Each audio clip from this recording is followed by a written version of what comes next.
This finale is about to be insane, isn't it?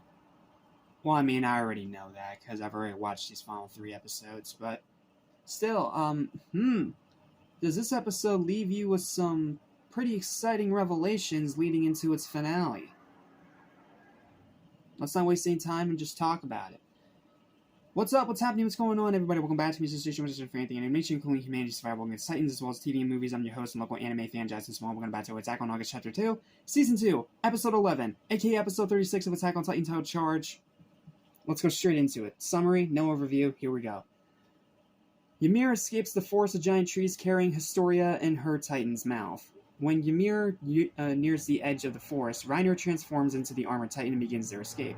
Bertolt, carrying an unconscious Eren, grapples onto the Armored Titan's back alongside Ymir's Titan. The others watch in disbelief as Eren is once again carried away by the warriors, and Commander Erwin spots the Armored Titan's departure.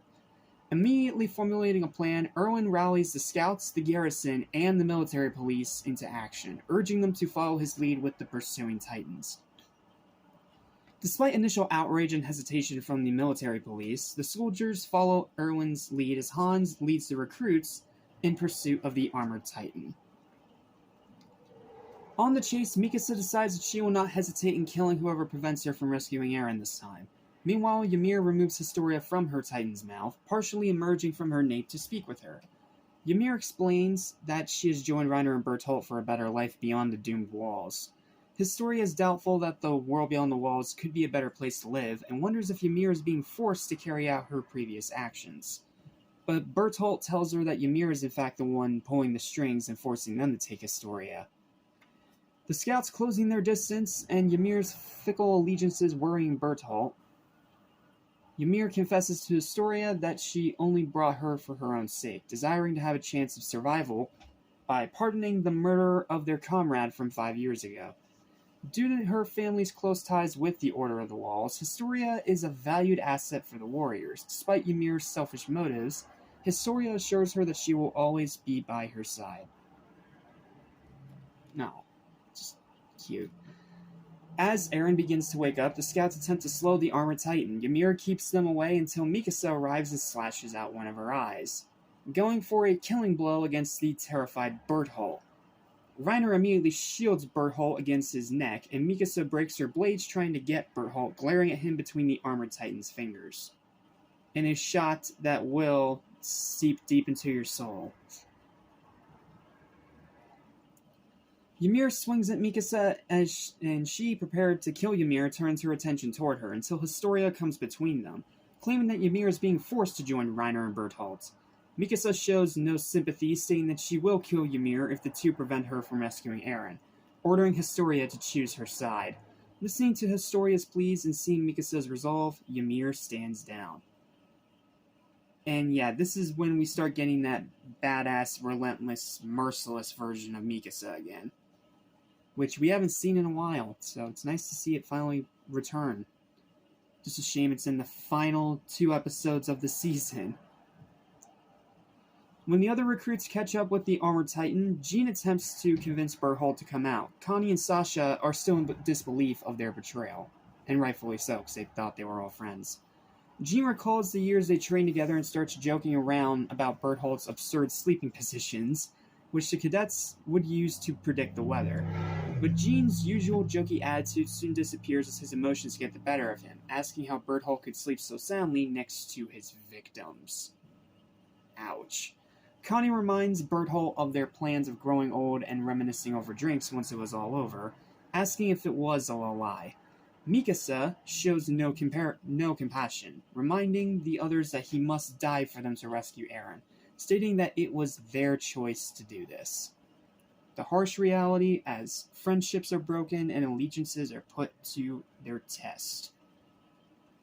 Hearing this, Bertolt breaks, telling the others that he never wanted to commit the atrocities that he has done against humanity. He admits that despite their deception, he and Reiner truly thought of the others as comrades. Their times as soldiers was the one bright spot in their lives, and he begs for someone to find them afterwards. Mikasa demands for him to hand over Eren, but Bertolt sadly insists that he cannot give him up, saying that their duties must be carried out. Hans interrupts the conversation, warning them of an attack ahead. Erwin and the scouts are drawing a horde of Titans straight for Reiner. As the recruits remount their horses, the soldiers disperse at Erwin's orders and the Titans approach Reiner. Bracing for impact, the armored Titan charges into the horde, bringing the actual Clash of the Titans finale into full effect. Ymir and Historia escape as Reiner is swarmed by Titans, unable to move. Commander Erwin immediately rallies the troops for a final charge, urging them to dedicate their hearts and rescue Eren at all costs. The military police do not follow, though their leader is soon caught and eaten by a Titan. Overwhelmed by the horde holding him down, Reiner begins to shove the Titans aside to create an opening, exposing Bertolt and Eren in the process. Jean uneasily notes it will be hard for them to slip through the horde of Titans to reach Eren, when Erwin suddenly has his right arm snared in a Titan's jaws. The scouts falter on seeing their commander being taken, but Erwin continues to bellow his order to advance and rescue Eren, even as he is dragged away. Following Erwin's final command, the scouts charge head-on into the Titan horde. And I'm just going to spoil it right now, Erwin doesn't die. At least, not yet. He does not die. Just going to say that right now because it's going to become a little confusing when he reappears later. Many are caught and killed in the attack, though Mikasa navigates through the Titans and reaches Reiner. Her attack against Bertholdt narrowly misses, and she is caught by a Titan which crushes her ribs in its grip. And don't worry, she's not going to die either. She has main character plot armor. Jean comes to Mikasa's aid and blinds the Titan as the other scouts attempt to close in on Eren, though Reiner tosses them aside. Bertholdt insists that they are taking Eren to their hometown. Eren notes that people are dying just to save him, showing the gravity of the situation.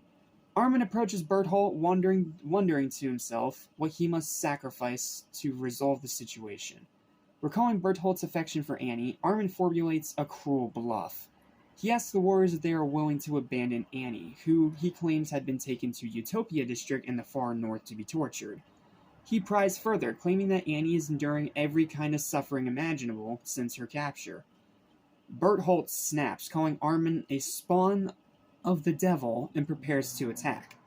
But in doing so, he exposes himself.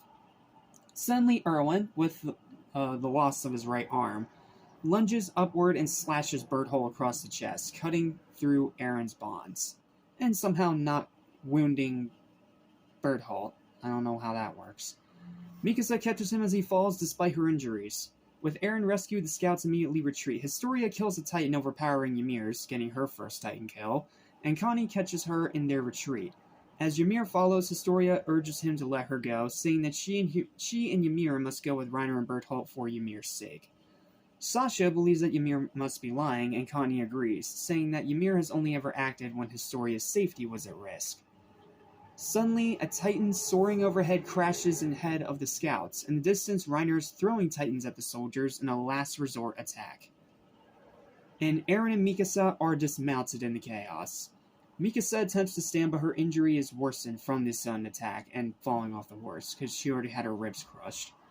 In the distance, a Titan advances through the cloud of dust, and Eren recognizes it as the same Titan that killed their mother 5 years ago.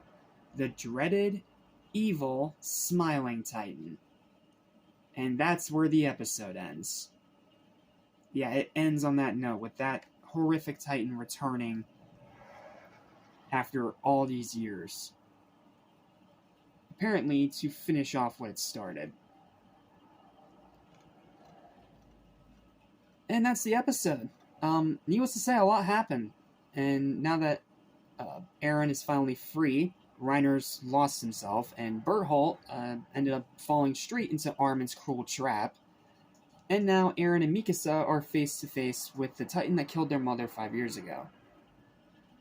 Oh, and Erwin lost an arm. My guess is that he either cut it off, or once it was chomped off, he immediately broke free. It's never explained. It's never explained, so I'm just making a headcanon. Alright, final thoughts. Here we go. The penultimate episode is friends become enemies, allegiances are tested, Erwin loses an arm, and Eren is finally set free. Only for Reiner to start throwing Titans at the retreating forces, soldiers dying left and right, Ymir risking it all to keep Historia by her side, and Eren and Mikasa coming face to face with the Titan that killed their mother all those years ago. Epic, intense, bloody, casualty-heavy, and action-packed, This is without a doubt one of the strongest episodes of Season 2 and promises an even more insane season finale. Spoiler alert, it is even more insane than this, believe it or not. My one and only nitpick is that it never explained how Erwin got free of the Titan, but I have a feeling it'll be fixed in the final episode, so I'll give it leeway. No, they never addressed it, they never fixed it. He just suddenly appears with one arm missing. They don't explain if he cut it off, they don't explain if he just let the Titan chomp it and then made a run for it. It is never explained. Why? I don't know. Regardless, this is a pretty badass episode. I really enjoy it, and I think that all of you definitely need to watch this season. Yes, it hit a rough spot around the middle, but now we are getting towards the end, and it is really escalating everything exponentially, including its quality. And that is why its final verdict is a strong and very well-deserved 9.5 out of 10, one of the best of the season. And, like I said, apparently, believe it or not, the final episode of this season is even more insane. And may or may not just be the best episode of the entire season. Yeah, we have a lot to talk about next time, so thanks for watching. Please don't forget to like, share, and subscribe for more videos like this almost every single day. And I'll see you guys next time when we cap off Season 2 and finish off Chapter 2 of Attack on August with Episode 37, titled Scream.